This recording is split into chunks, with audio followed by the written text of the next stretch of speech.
desire to fly, to dream, to rise and scream. I am free. Long before America existed, before George Washington, there was a Roman farmer named Lucius Quinctius Cincinnatus. One day, messengers from Rome found him not in a palace or a forum, but behind a plow working his small piece of land. Rome was in crisis.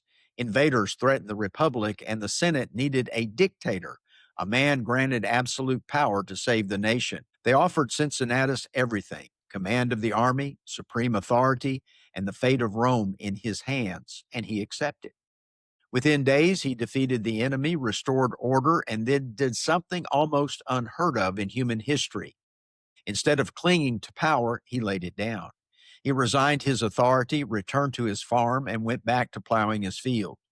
The Romans remembered him not because he ruled, but because he refused to rule longer than necessary. Power revealed his character, and character told him when to walk away. That story shaped the imagination of America's founders and still asks us a dangerous question today. What kind of people are we and our leaders when power is offered and no one is forcing us to give it back? On the evening of December the 4th, 1799, at Mount Vernon, the man who could have been America's first king lay dying, not in a palace, not surrounded by royal guards, but in his own home. George Washington, commander of the armies, leader of the War of Independence, and president of a fragile republic, passed quietly from this world. And in that silence, we're reminded of the crown he refused and the republic he preserved.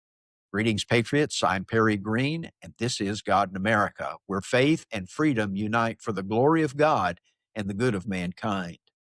We hold this truth dear. American liberty was born from a people who believe power must be restrained by conscience and governed under the providence of Almighty God. No one embodied that conviction more fully than George Washington. Today's the anniversary of his death. On December the 14th, 1799, he died from a severe throat infection. He was 67 years old. 4 days later, in keeping with his own wishes, he was laid to rest in the family vault at Mount Vernon. The news shook the nation. Congress adjourned. Church bells tolled. Americans mourned not just a former president, but the man they trusted more than any other.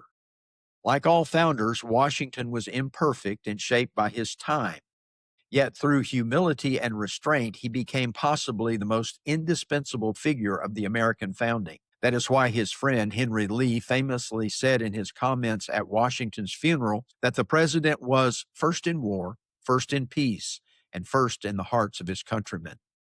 Flawless victories did not measure Washington's military greatness, but perseverance and trust in divine providence did. One defining moment came decades before independence during the French and Indian War at the Battle of Monongahela in 1755. British General Edward Braddock was killed, officers were slaughtered, and the army collapsed. Washington rode through the chaos as 4 bullets tore through his coat and 2 horses were shot from under him, yet he led the retreat and survived. Washington later reflected that his preservation could not have been explained by chance. Native warriors said the Great Spirit protected him. Washington believed his life was spared for purpose. That belief stayed with him throughout the Revolutionary War.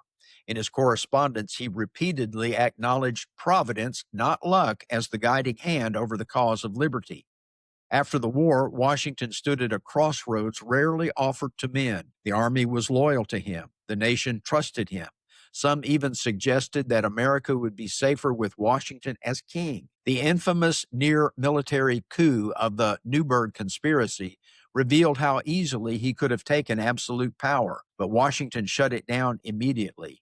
He rejected monarchy outright, declaring that America had fought to escape kings, not to crown one of its own. Instead of seizing power, he resigned his commission and returned to private life. Later, as president, he again set a precedent by voluntarily stepping down after 2 terms. Washington proved that true greatness is not found in taking power, but in laying it down.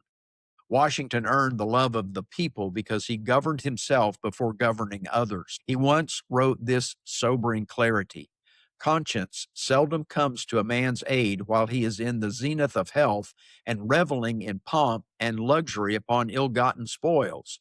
It is generally the last act of his life, and it comes too late to be much service to others here or himself hereafter. Washington did not want conscience to be his final act. He wanted it to be his daily guide. His leadership was marked by moral seriousness, humility, and accountability before God. In an age obsessed with power, Washington reminds us of restraint. In an age of ambition, he reminds us of service. In an age of division, he reminds us that unity must be grounded in virtue. Washington imitated what Jesus displayed in his life in Mark 10. Whoever would be great among you must be your servant, and whoever would be first among you must be slave of all. For even the Son of Man came not to be served, but to serve, and to give his life a ransom for many.